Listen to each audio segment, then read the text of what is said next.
ढोड़ी के खेसरियो भी फैन भइल बा।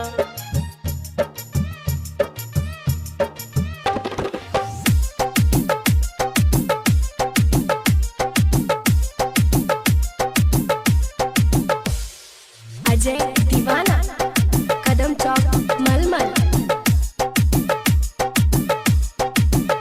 कमर चाकर बा लागे बाटल बा देहो।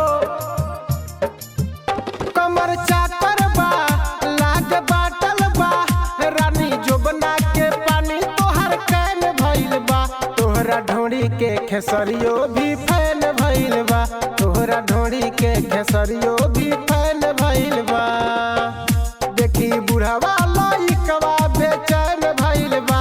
देखी बुढ़वा लइकवा बेचैन भइल बा। तोहरा ढोड़ी के खेसरियो भी फैन भइल बा।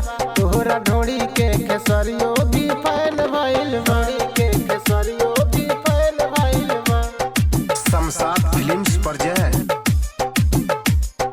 अजय दीवाना कदम चौक मलमल।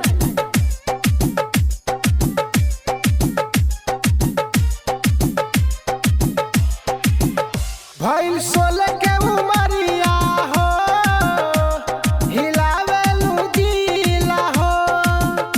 बटे लोगवा दीवाना हो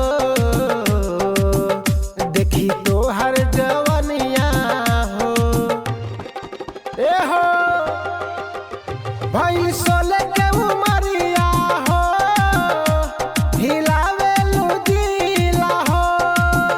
बटे लोगवा दीवाना हो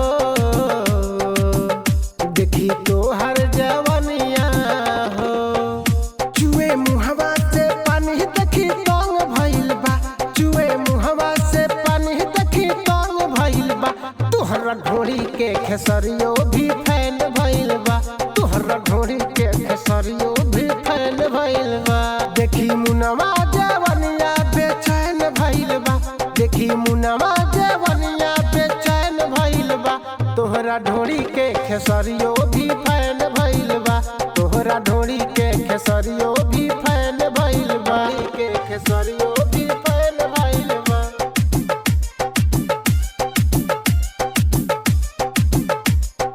अजय दीवाना कदम चौक मलमल।